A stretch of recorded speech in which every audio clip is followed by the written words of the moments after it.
موتی یار، تو کدھر مرا ہوا ہے؟ ساری رات سے گلزار اس کا نمبر ٹرائی کر رہا تھا جو صبح 4:30 بجے جا کر اٹھایا گیا۔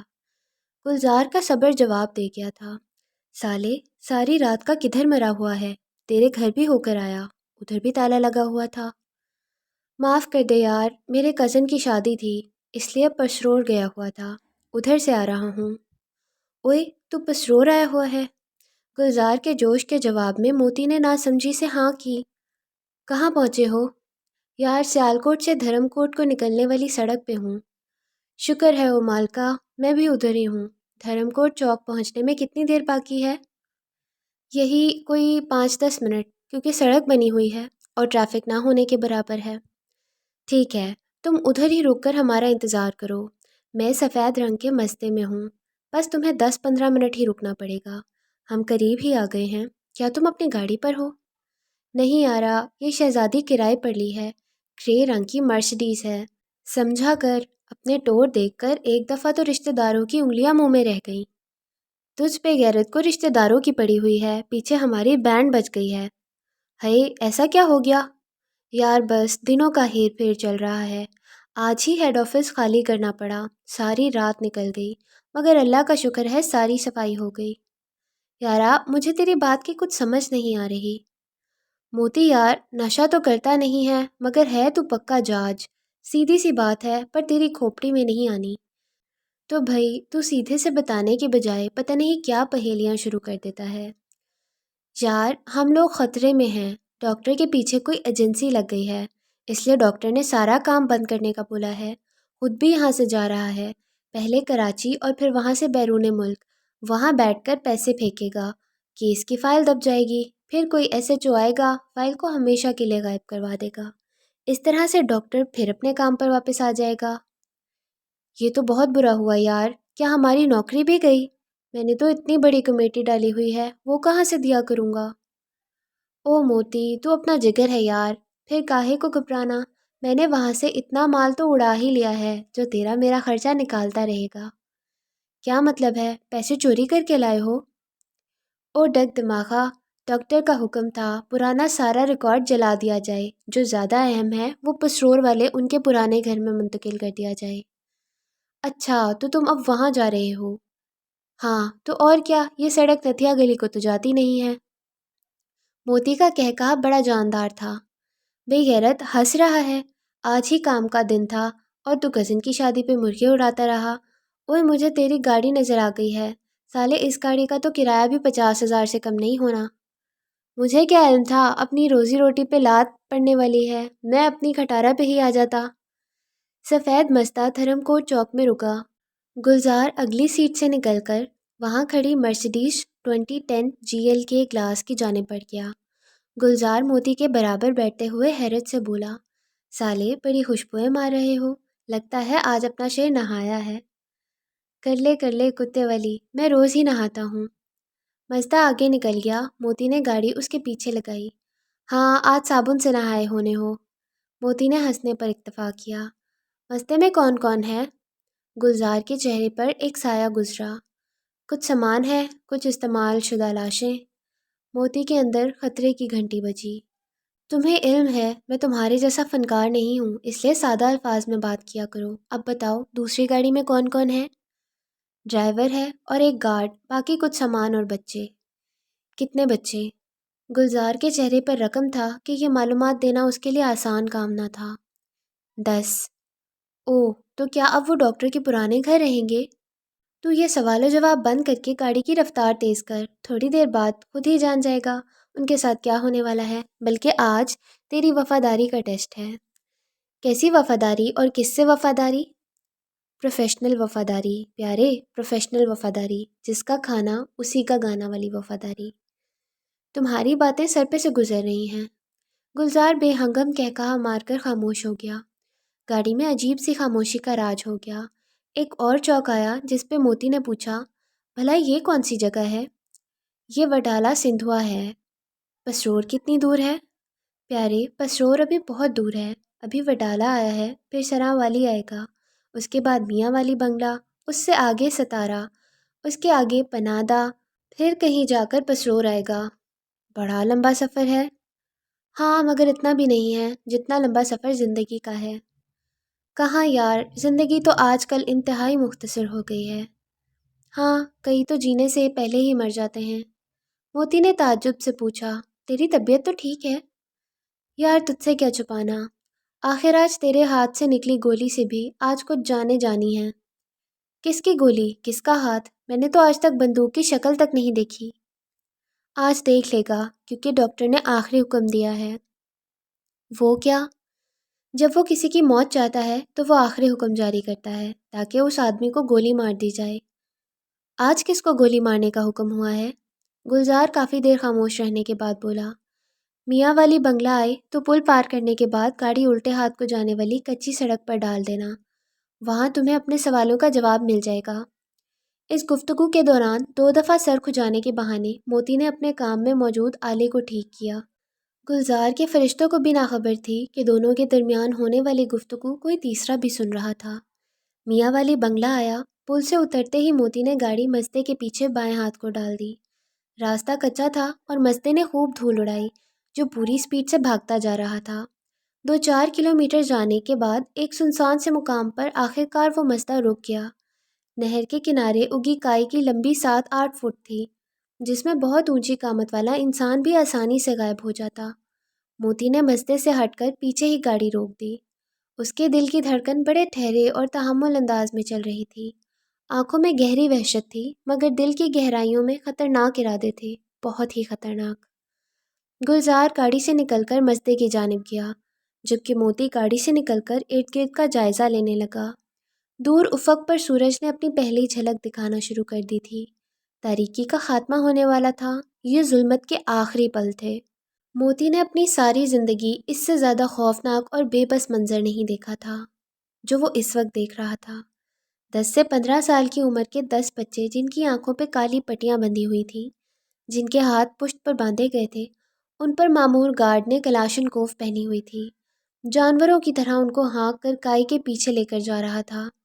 موتی کی مٹھیاں اتنی زور سے بند تھیں کہ انگلیوں کی گرہیں سفید ہو رہی تھیں، جبڑے کی ہڈی سختی سے پھینچی ہوئی تھی، آنکھوں میں خون اتر رہا تھا۔ گلزار نے ٹی ٹی کا میگزین چڑھایا اور موتی کی سمت میں دیکھ کر آنکھ مارتے ہوئے بولا، آجا شہزادے، تجھے نئی دنیاؤں کی سیر کرواؤں جہاں انسان کی قیمت سالے کتے سے بھی کئی گزری ہے۔ موتی اس کے پیچھے آیا تو قدم مضبوط، گردن اٹھی ہوئی تھی۔ اس نے مٹھیاں کھول کر ہاتھوں کو 2-4 دفعہ کھولا بند کیا۔ کائی کے اندر گارڈز نے تمام لڑکوں کو ایک لائن میں کھڑا کیا ہوا تھا، ان کے چہرے نہر کی جانب تھے۔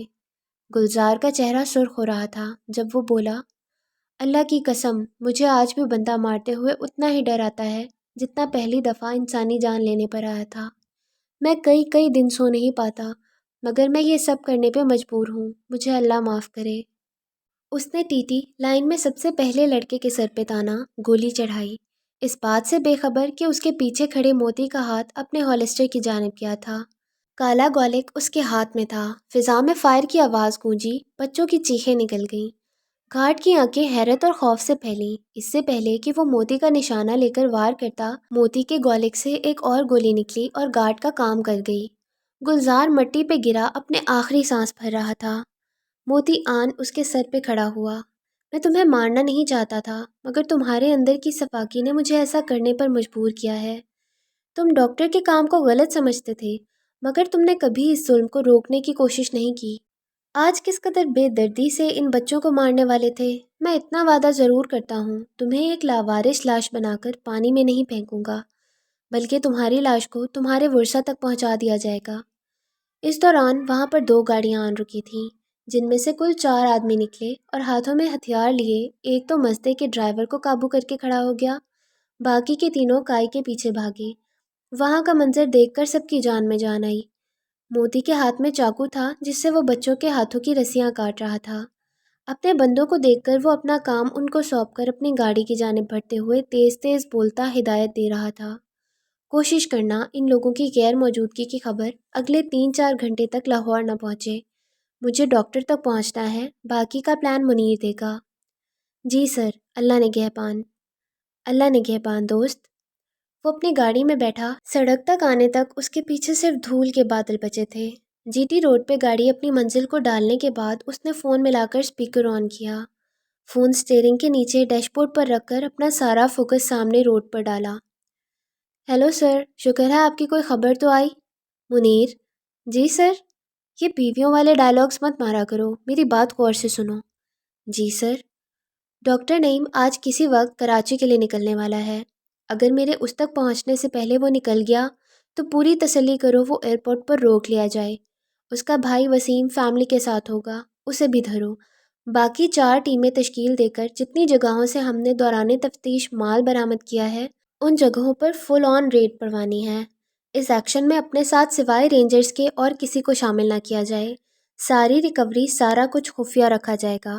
میڈیا میں بھی وہ خبر جائے گی جو ہم بھیجنا چاہیں گے، سن رہے ہو؟ جی سر۔ تمام ٹیمیں ایک دوسرے کے ساتھ رابطے میں رہ کر ایک وقت میں ہی ایکشن کریں تاکہ ایک پارٹی کو دوسروں کو الرٹ کرنے کا وقت نہ مل سکے۔ جی سر۔ ڈاکٹر کی طرف میں خود جاؤں گا، کسی اور کی ضرورت نہیں ہے۔ جی sir. Gentleman, get to work. اللہ پاک ہمارے حامی و ناصر ہوں۔ انشاءاللہ سر، اللہ نگہبان سر، اللہ نگہبان۔ کال بند ہوتے ہی اس نے گاڑی اگلے گیئر میں ڈالی اور ایکسیلیٹر پر دباؤ بڑھا دیا۔ گاڑی ہوا سے باتیں کرتی جا رہی تھی، حالانکہ جس سڑک پر وہ جا رہا تھا وہ پنجاب کی مصروف ترین سڑکوں میں شمار ہوتی ہے۔ اب بھی 6 بجے جانے والی بسوں کے نمبر نکل چکے تھے اور رنگ برنگی بسیں اپنے مخصوص ہارن بجاتی بڑی شان سے آ جا رہی تھیں۔ اس کے علاوہ دودھ کے قوالے مختلف دیہاتوں سے دودھ لے کر شہر کو روانہ تھے۔ اس دفعہ پھر اس نے گاڑی دھرم کوٹ چوک سے شارٹ کٹ درمیان سے جانے والی سڑک پر ڈالی جو آگے جا کر کاموکی کے قریب نکلتی تھی۔ لاہور پہنچتے پہنچتے 8 بج گئے تھے۔ ٹول پلازا پہ پیسے دینے کے لیے وہ ڈیش بورڈ کے دراز کی جانب جھکا تو نظر سیٹ کے نیچے گری USB پر پڑی۔ ماتھے پہ تیوری آئی، وہ USB اس کی نہیں تھی، یقیناً گلزار کی جیب سے گری تھی۔ ڈیش بورڈ میں اس نے ہر وقت تھوڑا چھوٹا رکھا ہوتا تھا۔ راوی کے پل سے رنگ روڈ کی طرف ڈال کر اس نے جھک کر USB اٹھائی۔ USB میں کیا ہے جاننے کے تجسس میں اس نے گاڑی کے اگلے شولڈر پر اتار لی۔ USB میں کیا ہے جاننے کے تجسس میں اس نے گاڑی اگلے شولڈر پہ اتار لی۔ گاڑی سائڈ پہ روک کر اپنی ڈکی میں رکھا لیپ ٹاپ نکال کر لایا۔ ڈرائیونگ سیٹ پہ ٹانگیں باہر کو لٹکا کر بیٹھتے ہوئے اس نے لیپ ٹاپ آن کیا۔ جب ونڈوز آن ہو گئیں تو USB لگائی، اس کے ساتھ ہی انگلیاں تیزی سے کیز پہ بھاگنے لگی تھیں۔ USB میں کئی فائلز سیو تھیں۔ وہ سرسری سے سب پر نظر ڈال رہا تھا جب سب سے نچلی فائل کے ٹائٹل نے حیران کیا، اینجلز ان ہیل۔ اس نے سب سے پہلے وہی پروفائل کھولی۔ اس فائل میں فقط 2 ویڈیوز تھیں۔ وہ جانتا تھا ان ویڈیوز میں کچھ بھی اچھا نہیں ہونا، مگر پھر بھی اس نے اندر ہی اندر دعا کی، یا اللہ رحم۔ پہلی ویڈیو میں سب سے پہلے نظر آنے والا چہرہ ڈاکٹر نعیم کا تھا، جس کے ساتھ SHO سرفراز موجود تھا۔ اگلا چہرہ جو کیمرے کی آنکھ نے کیچ کیا تھا وہ بابر مراد کا تھا۔ سہما ہوا چڑیا کا بچہ، بھرائی ہوئی آنکھیں، کپ کپاتے لب، چہرے پر آنسوؤں کے نشان۔ اس کے آگے بس انسانیت کی نچلی سے بھی نچلے درجے کی تذلیل تھی۔ اس کو لگا وہیں بیٹھے بیٹھے بصارت پتھرا گئی ہے۔ سماعت میں سوائے آہوں اور سسکیوں کے اور کچھ نہ بچا۔ اینڈ میں ایک تصویر تھی، بابر مراد کے مردہ وجود کی تصویر۔ 5 منٹ تک بے حس و حرکت بیٹھے رہنے کے بعد اس نے اگلی ویڈیو پر کلک کیا۔ ویڈیو چلتے ہی اس کے سر پہ آسمان آ گرا، جس کے ملبے تلے وہ دھنستا چلا گیا۔ وہ ایک 10 سالہ بچی تھی جو چیخ چیخ کر رو رہی تھی۔ اس کو 2 لوگوں نے پکڑ رکھا تھا۔ اسکول یونیفارم پہ 2 پونیاں پہنے، گلے میں پانی والی بوتل لٹکا رکھی تھی۔ بھائی کو چھوڑ دو، میرے بھائی کو چھوڑ دو، اس کو مت مارو، اس کا خون نکل رہا ہے۔ عابدین آنکھیں کھولو، عابدین سانس نہیں لے رہا ہے۔ امی جی کدھر ہیں؟ آ کر دیکھیں، عابدین سانس نہیں لے رہا ہے۔ میرے ابو کدھر ہیں؟ میں نے ابو کے پاس جانا ہے۔ وہ اپنے بازو چھڑانے کی کوشش میں اچھل اچھل کر کیک مار رہی تھی۔ تب کیمرے کے پیچھے سے ایک آدمی سامنے آیا۔ اس نے لڑکی کی گال پہ بے دردی سے تھپڑوں کی بارش کر دی۔ چخ چخ ہی بند نہیں ہو رہی، تم 2 سانڈوں سے ایک بالش بھر کی لانڈی نہیں قابو ہو رہی، سارا مزہ خراب کر دیا۔ اس نے لڑکی کو پونی پکڑ کر پوری قوت سے کھینچی، جس سے وہ تڑپ تڑپ گئی۔ چلو وہ تو لڑک گیا، کیا خیال ہے کیوں نہ لگے ہاتھوں تمہاری بھی بولتی بند کر دی جائے۔ تبھی کمرے کا دروازہ ٹوٹنے کی آواز کے ساتھ ایک مردہ بچے کی تصویر آئی۔ ادھر ویڈیو بند ہو گئی۔ اس کو اپنا سر گھومتا ہوا محسوس ہوا۔ سالوں گزر جانے کے باوجود وہ وقت ابھی تک نہیں بھولا تھا۔ عابدین عباس اور کوئی نہیں، تاشفہ عباس کا بھائی تھا۔ ویڈیو میں موجود لڑکی بھی تاشفہ عباس تھی۔ غصے اور نفرت سے منگو کا جسم کانپ رہا تھا۔ USB نکال کر اپنی جیب میں رکھی، لیپ ٹاپ ایک طرف ڈالا، گاڑی واپس GT روڈ پر آ گئی۔ آدھے گھنٹے بعد وہ ڈاکٹر کی ذاتی رہائش گاہ پہ تھا۔ اب معاملہ ذاتی نوعیت کا ہو گیا تھا۔ یا جان نہیں یا مان نہیں، کہتے ہیں نا، محبت اور جنگ میں سب جائز ہے۔ دور سے ڈاکٹر کے گھر کی عمارت کو تارتے ہوئے وہ گاڑی سے نکلا۔ ڈکی کھول کر سامنے پڑے سامان میں سے بلٹ پروف جیکٹ اٹھا کر پہنی، سر پہ ہیلمٹ پہنا، تقریباً 4-5 فل میگزین اپنی جیکٹ کی جیبوں میں ٹھونسے، گولک پہلے ہی ہالسٹر میں تھا، اس کو نکال کر ٹانگ پہ باندھا اور اپنی رشین میڈائی K12 اٹھانے کے بعد گاڑی کو لاک کرتا سیدھا ڈاکٹر کے گیٹ کی جانب گیا۔ پہلے اس نے اپنا وائرلیس سسٹم سیٹ کر کے گرین ٹو گو کا سگنل دیا۔ ساری عمارت گارڈز کے گھیرے میں تھی۔ 12 راؤنڈ کے میگزین کو اس نے بڑے اطمینان سے ایک ایک گولی کر کے فائر کیا۔ وہ جو گارڈز کی فوج نظر آ رہی تھی، لمحوں میں ہی شدید کراس فائرنگ کے بعد خاموشی چھا گئی۔ پوری طرح الرٹ ہو کر ہر سمت میں دیکھتے ہوئے وہ آگے بڑھتا رہا۔ ساری عمارت میں افراتفری پھیل گئی۔ اس نے کسی کو بھی جان سے نہیں مارا، بلکہ ٹانگ یا ہاتھ پر مار کر راستے سے ہٹایا۔ زخمی گارڈ کے سر پہ رک کر پوچھا، ڈاکٹر کدھر ہے؟ مجھے نہیں پتا۔ اس نے ایک دفعہ پھر AK-12 سیدھی کی اور گارڈ کی دوسری ٹانگ پہ گولی مار دی، جس سے وہ روتا بلکتا تڑپتا بولتا چلا گیا۔ پہلی منزل پر اس کا کمرہ ہے، اس وقت ڈاکٹر ادھر ہی موجود ہے۔ یہی بات پہلے بتا دیتے تو اچھا نہیں تھا؟ اندر داخل ہونے تک کوئی مزاحمت نہیں ہوئی، مگر جیسے ہی وہ داخلی دروازے سے اندر گیا، آگے سے زبردست فائرنگ سے واسطہ پڑا۔ اگر وہ پر وقت پیچھے کو نہ ہوتا تو یقیناً گولی اس کے سر کو ہیلو ہائی کر گئی ہوتی۔ اندر سے لگاتار فائر آتے رہے۔ اس نے مین دروازے کے بجائے پچھلی جانب کا جائزہ لے کر پائپ کے ذریعے پہلے منزل پر پہنچنے کا فیصلہ کیا۔ بندوق کا بیلٹ گلے اور کندھے پر ڈال کر نالی نیچے کو رکھی اور بڑی تیزی سے پائپ کے ذریعے چڑھ کر پہلی منزل پر کھلی کھڑکی میں کود گیا۔ وہاں بہت سے کمرے تھے جن میں عام طور پہ یہ پتہ لگانا مشکل ہوتا کہ ڈاکٹر کس کمرے میں ہوگا، مگر اس وقت 2 گارڈ ایک دروازے کے سامنے ہائی الرٹ کھڑے تھے۔ اس کے چہرے پر مسکراہٹ آئی۔ 2 گولیاں اور دونوں گارڈ گر گئے۔ دروازہ اندر سے لاک تھا۔ اس نے لاک کا نشانہ لے کر گولی چلائی۔ لاک ٹوٹتے ہی دروازہ واہ ہو گیا، جسے پوری طرح کھول کر وہ اندر داخل ہوا۔ ڈاکٹر گہرے نیلے رنگ کی ڈریسنگ گاؤن میں ملبوس اپنے اڑے ہوئے حواس کو قابو کرتے ہوئے فون پہ کسی کو گالیاں دے رہا تھا۔ مدد ابھی تک کیوں نہیں آئی؟ کس ادارے کی جرت ہوئی جو اس نے مجھ جیسے شریف اور معزز شہری کے گھر پر اس طرح سے دعویٰ بولا ہے؟ اس نے آؤ دیکھا نہ تاؤ، آگے بڑھ کر ڈاکٹر کے ہاتھ سے فون لے کر دیوار میں مارا اور اس کے اوپر لاتوں اور گھوسوں کی بارش کر دی۔ پہلے تو بوکھلاہٹ کا شکار نعیم مار کھاتا گیا، مگر پھر آگے سے تھوڑی مزاحمت کرنے کی کوشش میں اور بھی پٹا۔ چلو اب ہاتھ پاؤں مارنا بس کرو، باعزت شہری، کیونکہ آج تمہیں بچانے کوئی نہیں آ رہا۔ اس وقت اس کمرے میں تم اور میں ہیں، اور ہم دونوں میں سے کوئی ایک ہی زندہ سلامت یہاں سے نکل کر جائے گا۔ موتی، تم میرے ملازم ہو کر تم نے مجھ سے غداری کی ہے؟ میں تمہارا ملازم نہیں، اپنے آپ کا ملازم ہوں۔ موتی تم تک پہنچنے کا ایک ذریعہ تھا۔ تو پھر تم کون ہو؟ اس نے اپنے چہرے پہ لگائی نکلی داڑھی اتار دی۔ میرا خیال ہے تمہیں اندازہ لگانے کی اجازت دی جانی چاہیے۔ ڈاکٹر کے چہرے پر ایک سایہ سا گزرا۔ منگو، تم شاطر ہو، اور شاطر انسان کی سب سے بڑی اچھائی یہ ہے کہ وہ دماغ کا استعمال کرنا جانتا ہے۔ اب ذرا بلاؤ اپنے آدمیوں کو۔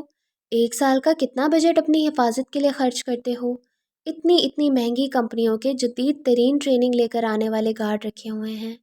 تمہارے کمرے تک آتے ہوئے مجھے ٹوٹل 6 منٹ لگے ہیں۔ 2 تو پائپ چڑھتے ہی لگ گئے، اور وہ 2 منٹ نکال لو تو پیچھے بچے 4 منٹ۔ تمہارے گارڈ صرف 4 منٹ تک تمہیں محفوظ رکھ سکے، وہ بھی اس لیے کیونکہ تم اندر تھے۔ باہر ہوتے تو اللہ کی قسم میں 1 منٹ بھی ضائع نہ کرتا۔ ڈاکٹر کے منہ سے خون نکل رہا تھا۔ ترتیب سے سجے رہنے والے بال گھونسلا بن گئے تھے۔ بیڈ پہ گرا ہانپ رہا تھا۔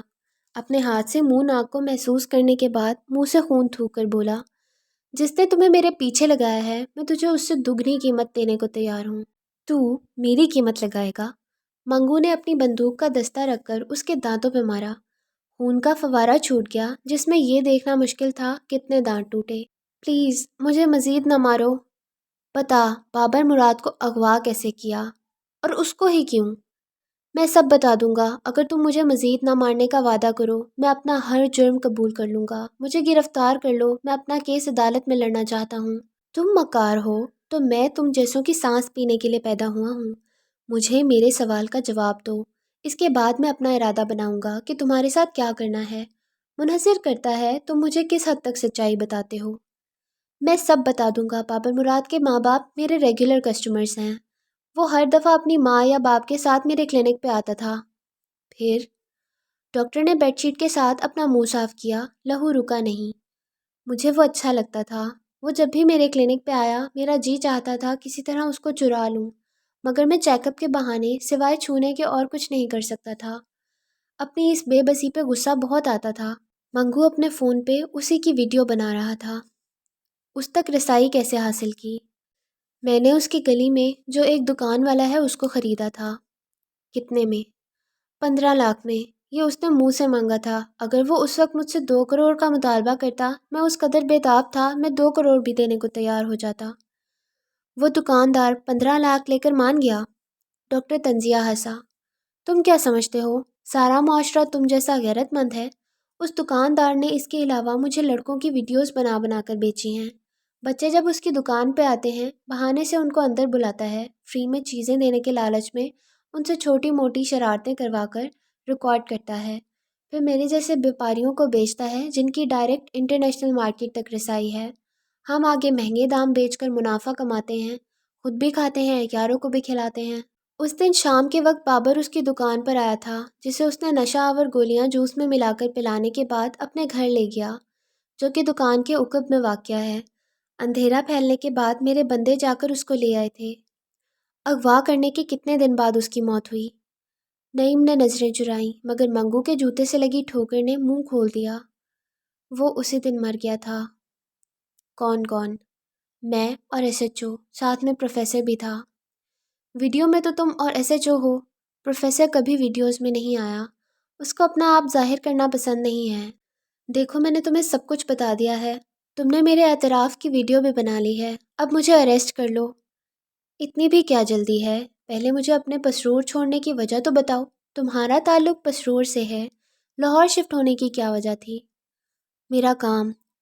کون سا کام؟ میں ایک ڈاکٹر ہوں، مجھے لاہور بڑی مارکیٹ لگا جہاں میں زیادہ کما سکتا ہوں۔ اصل وجہ بتاؤ گے یا میں تمہارے باقی کے دانت بھی توڑوں؟ اس نے ڈاکٹر کو مارنے کے لیے بیڈ سائڈ پہ رکھا لیمپ ابھی اٹھایا ہی تھا جب ڈاکٹر نے دفاع میں اپنے دونوں ہاتھ اوپر اٹھائے۔ پلیز مجھے مت مارو، میں بتاتا ہوں۔ بکو، مجھ پہ ایک بچے کو قتل کرنے کا الزام لگا تھا، آگے پیچھے پیسہ دے کر جان چھڑوائی، پھر یہاں بھاگ آیا۔ وہ بچہ کون تھا؟ وہ بھی بڑا خوبصورت تھا، وہ تقریباً بابر کا ہی ہم عمر تھا، وہ بھی بابر کی طرح تکلیف نہ سہ پایا، موقع پہ ہی جاں بحق ہو گیا۔ تجھے کہاں ملا؟ روز میرے کلینک کے سامنے سے گزر کر اسکول جاتا تھا، میں پورے 4 ماہ اپنا کلینک اس کی وجہ سے صبح 7 بجے کھولتا رہا تھا۔ منگو نے اپنی جیب میں سے ایک شیشی نکال لی۔ کیا اس کو بھی اغوا کروایا تھا؟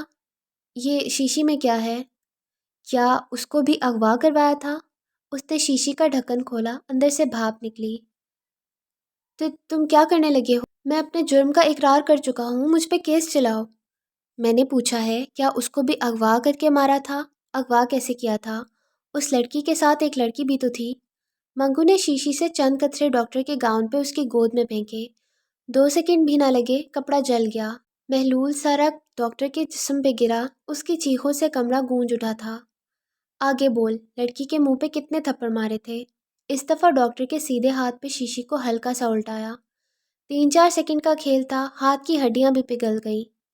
وہ بچہ میرے خاندان کا خون تھا کتے، تو حرام خور ہے۔ کتنے گھروں میں تو نے ماتم بچھائے، کتنی گلیوں کو نوچ کر کھایا، کتنی مائیں خون کے آنسو روئیں، کتنے باپ غم کا پہاڑ کندھوں پہ اٹھائے بے بسی کی زندگی جیے، کتنی بہنوں نے بھائی کھوئے، کتنے بچے ضلالت کی زندگی جینے پر مجبور ہوئے۔ تجھ جیسے شیطانوں کا بوجھ اس دھرتی نے بہت اٹھا لیا۔ نہ نہ نہ، مجھے مارو مت، میں مرنا نہیں چاہتا۔ میں ساری متاثرہ فیملیز کو ہر جانے دینے کو تیار ہوں، فی خاندان 1-1 کروڑ دینے کو تیار ہوں۔ غریب لوگ ہیں، ان کی تو زندگیاں بن جائیں گی۔ تجھے لگتا ہے تو ظلمت کو پیسے کے زور پر بخشوا لے گا؟ یہ پاکستان ہے، یہاں کچھ بھی ممکن ہے، یہاں پیسہ دے کر جو مرضی کروا لو۔ گلی گلی میں تمہیں میرے جیسے لوگ مل جائیں گے جو ابھی میرے جیسے طاقتور نہیں ہیں مگر وہ برائی کر رہے ہیں۔ ایک نہ ایک دن میرے مقام پر بھی پہنچ جائیں گے۔ تمہارے دینی مدارس میں لڑکے زیادتی کا شکار بنائے جا رہے ہیں۔ تم کہاں کہاں لڑو گے؟ اس سے اچھا ہے مجھ سے اپنا حصہ لے لو۔ اور گولے کی نالی سے 2 گولیاں ایک ساتھ نکلی تھیں۔ ڈاکٹر بیڈ پہ پیچھے کو گرا۔ منگو نے اس کے منہ پر تھوکا اور اپنی توجہ باہر بھاگتے قدموں کی آواز پہ لگائی۔ یکے بعد دیگرے اسلحہ بردار آدمی ڈاکٹر کے کمرے کے دروازے میں ابھرے۔ سامنے سے منگو نے اپنا فل دفاع کرتے ہوئے سب کو زمین بوس کیا۔ باہر پولیس کے سائرن بجنے لگے۔ جب تک پولیس والا اندر نہ آیا وہ وہاں سے نکل چکا تھا۔